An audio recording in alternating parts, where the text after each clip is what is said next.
First of all, lahat kasi ng teams gumaling lahat. Akala ko itong team na to, mas magaling nga siya ngayon, mas maraming yung tao na pwedeng i-rotate. Yung binild namin itong team, supposed to be mas malakas. Kaso, marami ding malakas. So lahat gumaling. Yung oras talaga mahirap kasi lahat nagtatrabaho. Kaya yung iba nagsasakripisyo na ginagawa namin minsan 8 to 10 kahit late na. We conduct three practices a week. So Tuesday, Thursday, Saturday. Tapos kumuha kami ng conditioning coach. Tapos very scientific ngayon yung namin mga practices. May mga program dyan, ganitong oras, ito ang gagawin.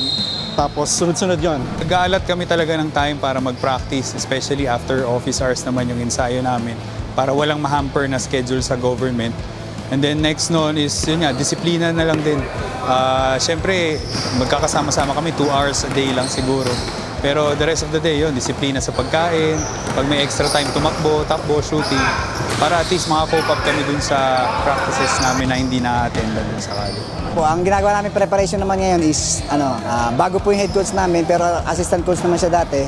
May na-adjust lang sa amin si coach yung sistema, may na-apply lang kami. Medyo naintindihan naman ng lahat. Problema, kakaroon lang ng konting lapses, pero every game naman is na-ayos namin. So natalo kami ng 2 laro, pero nag-improve kami from the last 2 losses na.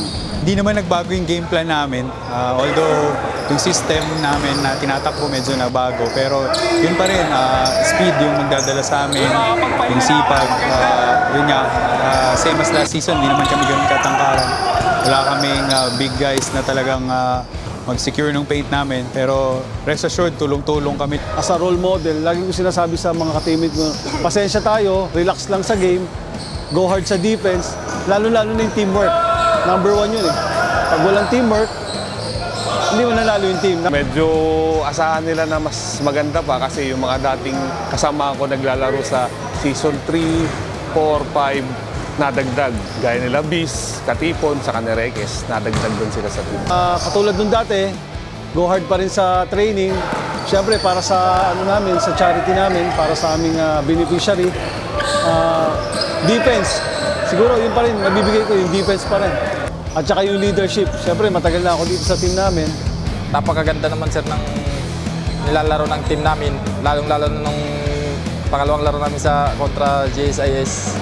Sobrang dikit ng laban. Sayang nga lang hindi sa amin naibigay yung panalo. Pinapangako namin sa darating na Sunday na babawi ang team para makuha yung kauna-unang panalo ng OBPM sa linggo.